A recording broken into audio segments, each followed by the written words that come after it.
Welcome to another episode of From Garage to Growth. And this is the podcast where we delve into the world of startups and entrepreneurships, and we look at the movers and shakers within the ecosystem. On today's episode, our guest is Tebogo, a psychologist, a diversity advocate, and a co-founder of Tebalou. And on today's episode, she will look at, we will talk about her journey through Botswana and Germany and her dedication to creating a more inclusive world for children, with toys and books. So to kick things started, I'd just like to give you the floor, Tebogo, and just introduce yourself, give us a little background of who you are. Okay. Hi. Thanks, Brian. Thanks for having me. My name is Tebogo. I'm 43 years old now, mother of 3 children. I was born in Botswana, a German father who went to Botswana to work there, and a Tswana mom, and came to Germany when I was 4 years old. I think kind of a shocker. I was speaking no German, and totally different world. And then I attended school, kindergarten, school, and everything in Germany. And when I was a child growing up in Germany, I never saw myself in toys and books or children that looked like me. And then fast forward 30 years later, I had my own children. I was looking for toys and books and saw that there hadn't been a lot of change in the industry, and it was very hard to find these toys and books that are more inclusive. So that's when the idea to Tebalou was born, and I met my co-founder and we got started. Nice. So you spoke on this notion of when you were a kid, you didn't see yourself in toys and these books. And was this the first initial spark that went, how can I solve this when I have kids of my own? Or was it the notion of you having your own kids, then you going, how do I help them see themselves within the ecosystem or within media? It was kind of like trying to get these books myself and not finding them, and then realizing that this is a problem for a lot of parents of Black children or children of color. But not only these, also children with disabilities, for example, not traditional family models like single moms that are not portrayed as a problem, but just as a normal way of life. And we thought, people might want to buy it. But our bigger task that we saw was to get these products into kindergartens and schools, because all the children are there. And we see it as an obligation also of the educational system to make every child welcome and help them to grow into a healthy adult in a way.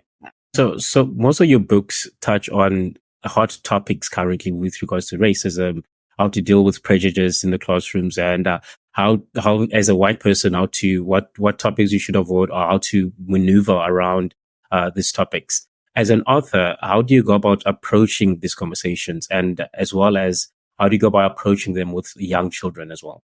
So first of all, the books we wrote are not specifically for white parents, because we saw that, especially growing up in Germany as a person of color, we also don't learn about racism. So we experience a lot of things, especially as a kid, and can't really place them, like to pinpoint it as racism. For example, nobody pronouncing your name right during your whole school career and acting like you're the problem or your name is the problem, or your mom or dad not speaking proper German, but maybe speaking 3 other languages fluently and also being portrayed as a problem. So these parents of color growing up in Germany also need education on what exactly happened to them and pinpointing it as racism. And our biggest task before adults talk to children actually is to go through the journey themselves, learning what is racism, how does it look within the educational system. And the last point of the journey actually is to talk to the kids. And there are a lot of things we can do. For example, especially in Germany with our history, we've got those little golden stones sometimes in the pavement for people who are not in Germany. They're always in front of houses where Jews have lived and were deported during the Nazi time. So to remember them, they're little golden stones. Walking through German cities, you will see them. So this is an opportunity, for example, to talk to children. Why are these stones there? What does it mean? And what happened in this country during the last 80 years? Okay, so that's that perspective of who you are and whatnot. So during this thing, what are some of the challenges do you see parents and educators face with regards to discussing racism with children? So the biggest challenge and hurdle is that nobody wants to be racist, right? And people usually would say, no, I'm not racist. Nazis are racist, but I'm not racist. So explaining to them that that's a difference between being a racist and doing something racist. A lot of people say racist things frequently because they don't know any better. And they have to learn that being called out on it doesn't make the whole personality bad. Because if we don't do that, it's very hard to kind of get to them and get them to work with you. So this is the first hurdle. And then also there's no education about it. And people are very touchy and afraid, especially white people, because when we talk about racism, they're not on the receiving end, but kind of on the serving end, right? So they're very, very afraid to talk about the topic. And it takes a lot of, we're not sugarcoating, but kind of explaining it's a system. We're all socialized in the system. And now it's time to make a change. So this is actually the biggest hurdle to move past these emotions of fear, shame. Yeah, because I think there's a lot of people that cover up racism in terms of, oh, we're just joking. Oh, when you take jokes in the sense of we're just bros, we're just joking around, but at the same time, it's not. So there's this gaze of they don't want to really talk about it. They're happy to do it depending on the environment. People are either not taught in terms of doesn't sound right. You're not supposed to say it. They just feel comfortable because the environment has perpetuated this environment of it being ignored for such a long time that now they just say this thing. And on that, it's this whole notion that's happening currently let's say in the USA of books being banned that cater towards this conversation around race, around the LGBT community. So as an author, how does the removal of these diverse books impact students' access to a well-rounded education as well as a well-rounded notion of diverse perspectives? Fortunately, we don't have the same movement, I want to say yet in brackets, hopefully in Germany, because I think the system is a bit different. People don't have so much say about what books are allowed in libraries or what aren't. And also, I haven't heard of any death threats or bomb threats towards libraries in Germany, which are happening in the US. Unfortunately, the situation until now is different. We're happy to say that the AfD and their followers, like, they don't have us on their radar yet, so we haven't gotten any complaints from them. And most people we're working with are willing to take the journey. So they're inviting us because they want to talk about these topics. So we seldom are confronted with people who are opposed to anti-racism or anti-discrimination. Fortunately, it's knock on wood. So on that notion of just having this access to these books just for everyone else, what psychological and emotional effect does this have, like this banning of these books, have on the people that are supposed to be identified in those books? How does that deny themselves their notion of experiencing their own identity within those books, within those medias? I can give a very small example, which seems to not be that impactful. But I have a cousin, like only one girl cousin in Germany. We grew up together. She's blonde with blue eyes, and she was riding horses when we were kids. I wasn't, and I never even thought about asking my parents if I could do it as well, because it was just for me a thing that white girls do. I never saw a book where a black girl was on a bike, just on a horse. I'm sorry, I didn't mean a bike, but horse. And I just couldn't imagine myself.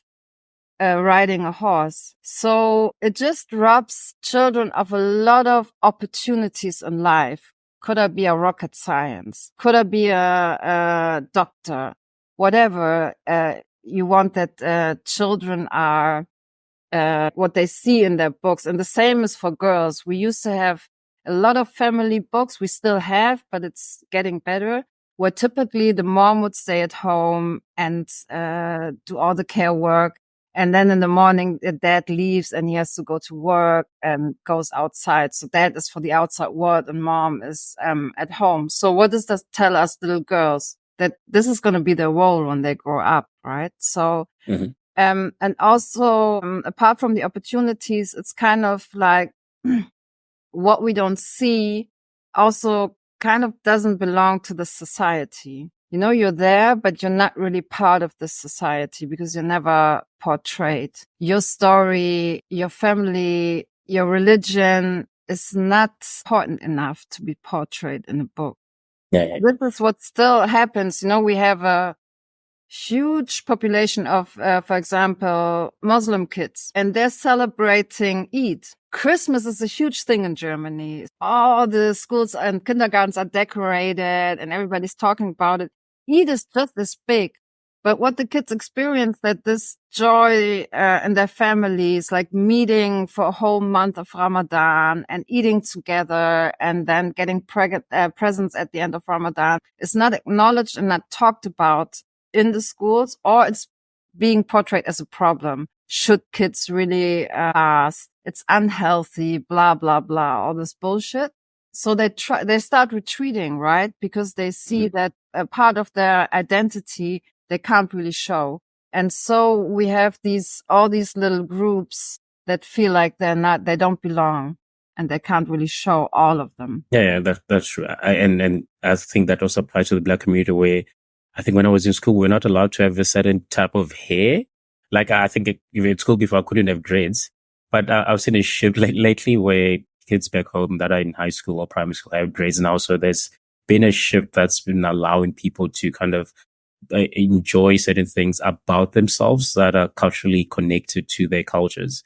So I'm happy that shift is happening to a large degree, but it's more in terms of people moving the needle or communication happening, bringing it up that it's an issue that's present and it needs to be solved rather than people just not talking about it. I think the less we talk about it, the more things don't change to a large degree. And with that notion, this notion of censoring books is kind of being moved by, let's say, parents. So to what influence do you feel that parents should have with regards to censoring of media and closing off certain things to their kids?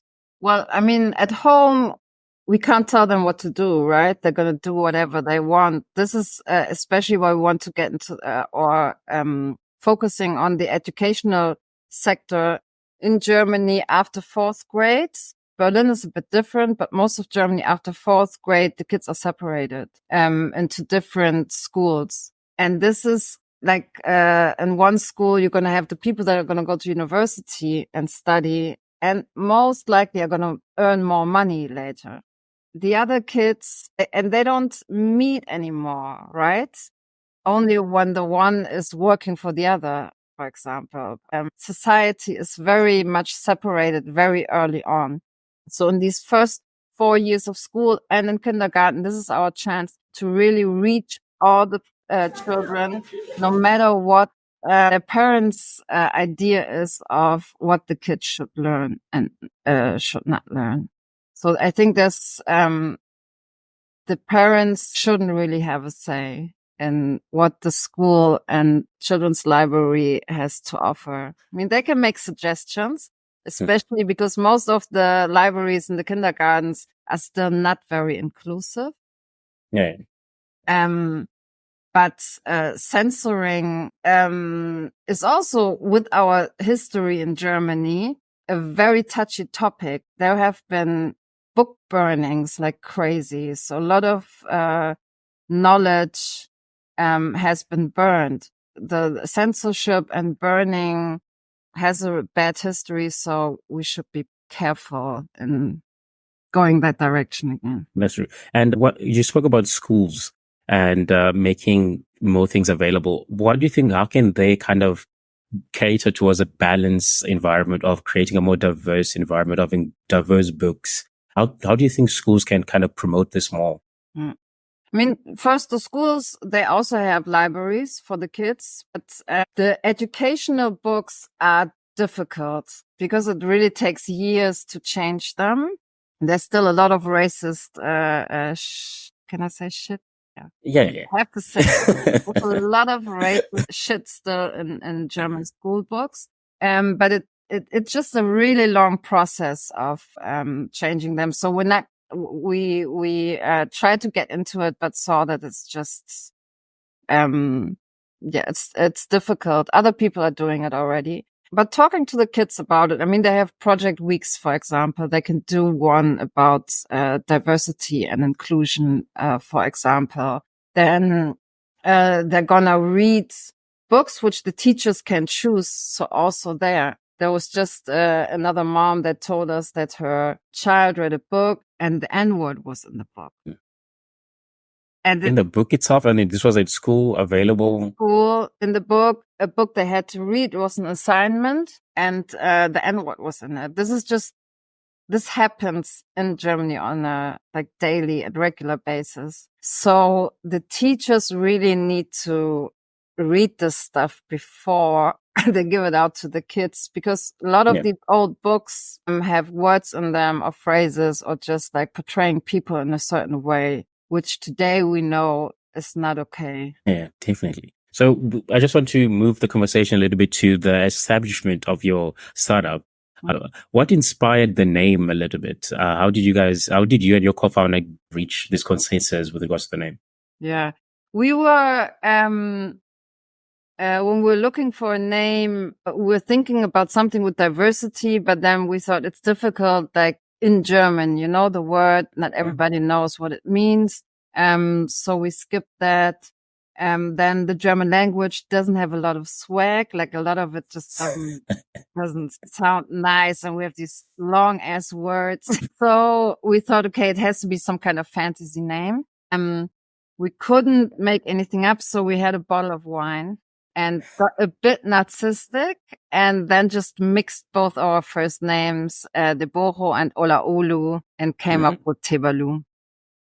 Yeah. So within your company, within the shop itself, the importance of diversity and representation is quite important. How do you go about curating your products to cater to this notion of diversity and inclusivity?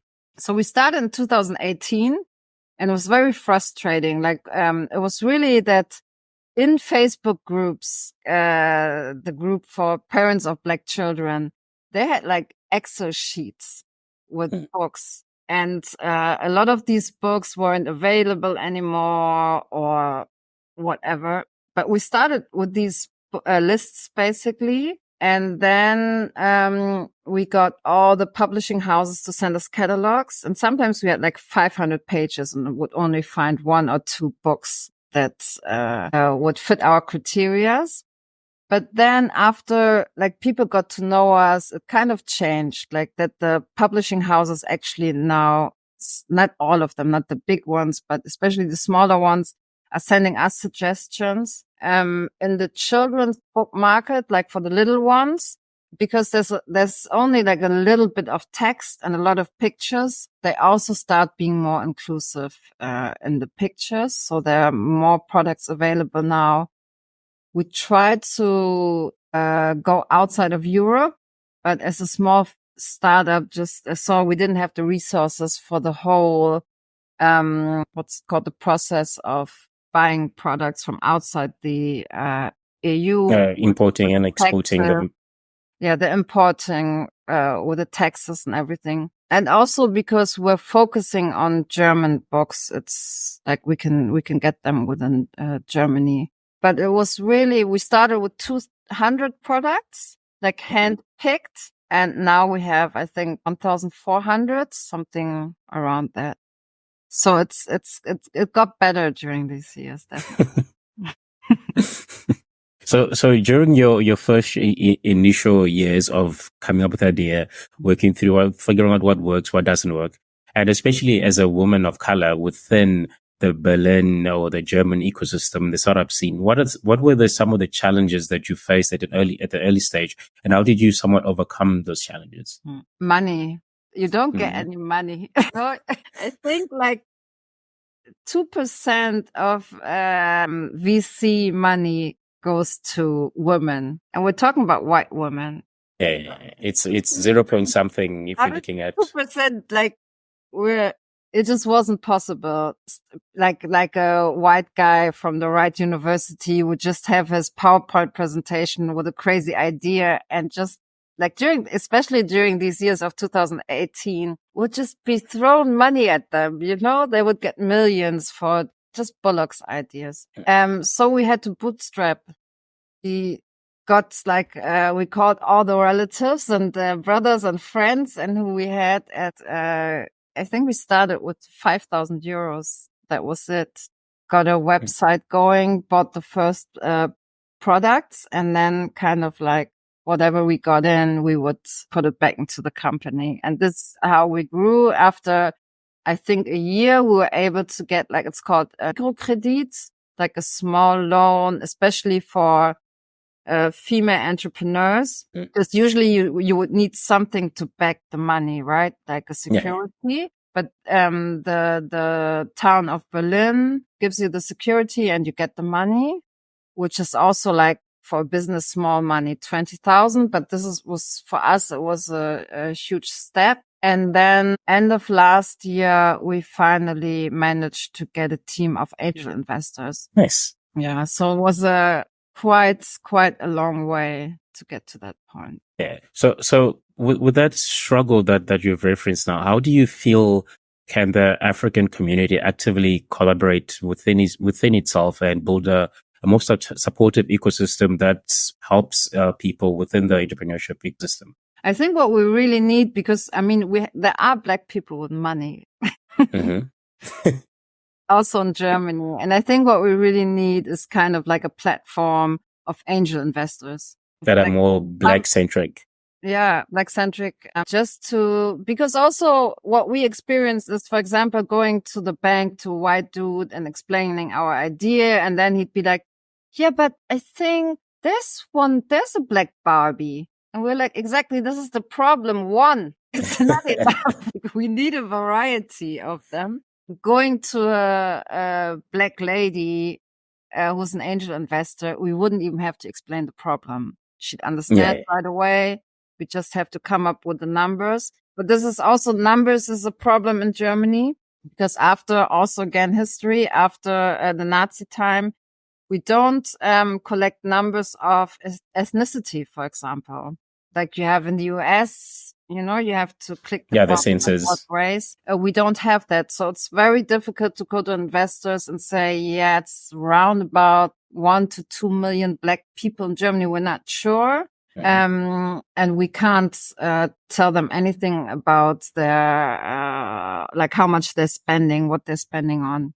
So this is also a huge problem. But we had, I think 2 years ago, the first Afro census in, I think 5,000 Black people about the living situation. And I hope this is going to be ongoing just to get the number. Then also Nana Edison, the founder of Curl and Ancient Beauty, is also doing a lot of work because she had the same problem. She wanted to get investors, but didn't have the numbers. So she started collecting this number in the beauty industry because, especially Black women, we spend a lot of money to get our hair done. There's money to be made. Yeah. That's true. I think it's big concept, especially for me. In South Africa, it was somewhat easier to get my hair done. Since I've been here, I had to teach myself how to do my own hair and crochet it and stuff. I was like, this is so unnecessary. Why isn't there just a simplistic way where I can go somewhere and just find people to do it? Because back home, there's so many. But here you have to go through such an effort to figure it out. Like, definitely. Make it easier. And also treat yourself, right? I mean, you can learn it all, but sometimes you just want to go to a salon, and get your psychologist or your therapist, just talk to them and go out and be all, Yeah, that's different. So you also offer consulting and training on with regards to diversity and anti-racism. What are some of the biggest misconceptions that you have found within the people you've spoken about within this topics? So when it's in training, when we train educators, one of the big misconception is that there is positive racism. Like, for example, yeah, but they say things like our Shoko babies, they're so cute and they're always so happy and they can dance. And this is one of the misconceptions and explaining them that this has like a really bad impact on the kids. Yeah, I think that's yeah, but and also some a lot of Kitas like, yeah, no, we don't need it because our Kita's not diverse. We only have white kids. It's like, especially you need it because we don't learn anything. And these children, they're gonna go out in the world and just make a fool of themselves. So yeah, that's weird because especially since the world is becoming so open, so global. Not have a particular point of views before you get out into the world. You're kind of starting behind everyone else that already knows how to operate within that environment. Yeah. So I would think it would be more advantageous to the schools and the Kitas to have this space where the kids are getting that type of things, so they know how to maneuver within the environment. Well, the world is becoming too global not to have these conversations. Yeah. Yeah, it's weird that they don't want to do that. So the other thing is you refer to daycares and educational institutes creating an inclusive environment. Do you think there's been a move within Germany, in Berlin, kind of catering to that, or is it still a lot of work still needs to be done, but not either people want to do it or there's like restrictions kind of in place? It's yes and no, both. So there has been a huge change since 2020 after the death or the murder of George Floyd. There were the first like really huge Black Lives Matter protests in Germany. And the change I've noticed is before that people would come and be like, oh my God, racism is so bad. So what can we do for you, you poor people? Yeah. And after that, I felt that more of Germany's white society realized we have a problem and we need to change. So the question is more like, what should we do and how can we start tackling this problem, which is really nice because it's like you can get into the work much faster. On the other hand, I mean, we have the AfD. We have like a white movement all over Europe. We could almost say all over the world. Yeah. Looking to the US and other parts of the world. I don't want to get into like conflicts. Yeah, so sometimes I hope that it's just like, you know, when a beast is being, you know, put down, it's like the last try to go against it. Because like, for example, in Germany, we need at least 200,000 new people every year to keep the economy running. And at the same time, we have people coming in as refugees and they're not allowed to work. So it's so crazy to me why you have two problems. Why not put them together and then it's solved already. People still like cling so much to the idea of Germany being white. And I'm like, no, we've been here for more than 500 years and we're not going to leave. Well, me personally, I'm going back, definitely. But a lot of people are going to stay and more are going to come. So with the talk of diversity, promoting diversity, there's been this notion of tokenism being applied. How can we distinguish between genuine diversity and the efforts of tokenism between companies promoting diversity and them going? Because if you look at it in South Africa, when apartheid ended, the E was applied, which kind of promoted Black people to kind of be selected within the working ecosystem, because no Black person was allowed to work in certain companies. So that created this notion of feeling that you don't belong in those spaces, or feeling that you are just there to cater to a number because the company needs you to be there to this number. How do you think can we generally distinguish between those things? Yeah. So when we consult companies, we say you need at least 3 people. You know, when you're in a company and you're the only Black person, it's really bad. When there are only 2 Black people, it's also difficult because one of you always has to handle the situation, or you might be with a Black person that doesn't see a problem. Like they don't want to be the victim, so they don't see racism. So with 3 people, you've got a good chance that 2 of them are cool and you can handle situations. It's like to your question, like how can we distinguish between like real diversity or the efforts and tokenism? It's really like how many marginalized people are in this company. Is it only 1 or 2? Then what positions are they holding? Is the company aware of this problem of people not feeling that they belong, and what are they doing about it? Like, is there an awareness, and also are they doing something about it? And then what I feel is very important is to have a system in place for when something racist happens, not if, but when it's going to happen. We all know it. What's the procedure? Like, how can I, as a person that has experienced racism, where can I go? There must be somebody who's not in my department, who's not my boss. I need somebody to complain and to talk to without being afraid of repercussions. Creating a safe space where speaking to your direct manager that they're going to speak to other people, just a space where you feel you can actually voice your opinion without any backlash beating you back. Yeah, and for smaller companies, that might mean that they have to hire somebody from outside, to cater to that conversation. Yeah, that's definitely true.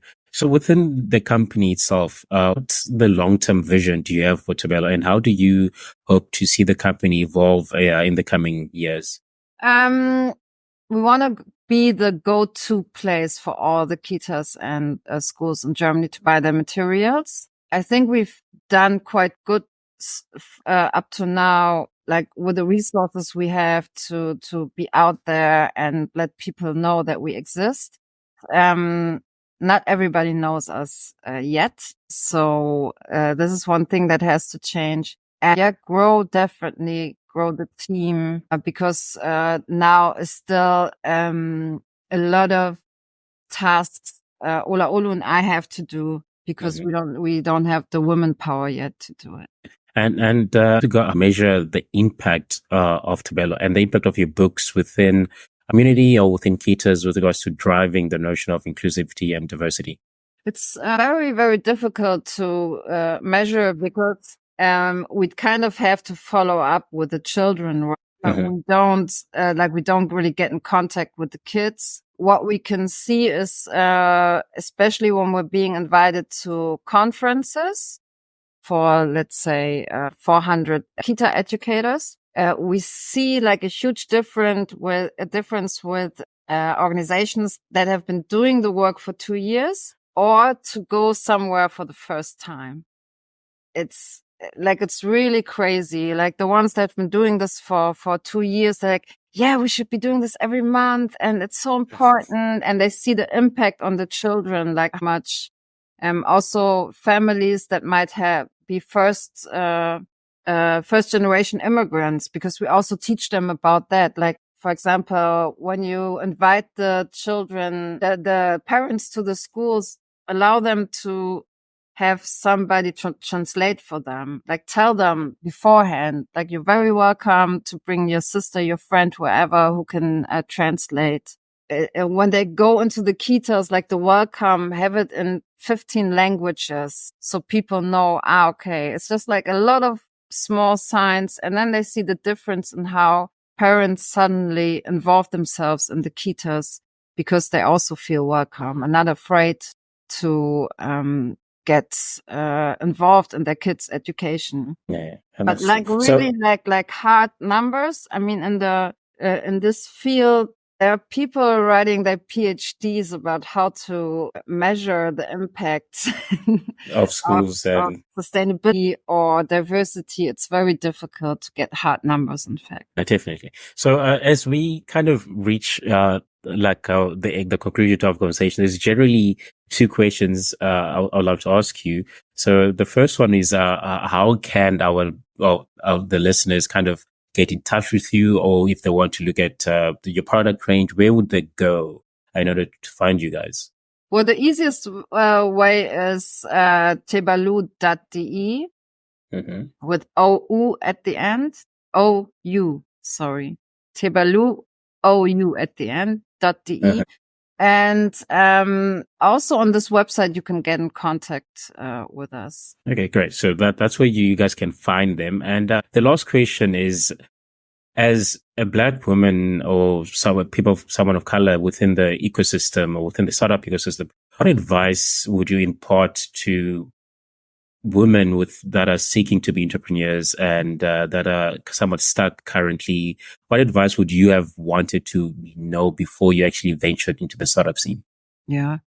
Go out there, go out to, I mean, this is for Berlin, right? Go out to all the network meetings, talk to people, ask questions. People usually are very flattered when you ask them questions and make them look like an expert. So people will answer your questions. And yeah, like really build a network. And there are more and more organizations doing it. We have the Black female business. They have meetups in the big towns, but they also do just like a quick online lunch, for example. Everybody could join that. Be there, talk to the people, ask them questions, and really build a strong network. I think that's like really important. Well, great. And then that's it from us. Check us on the next episode of From Garage to Growth.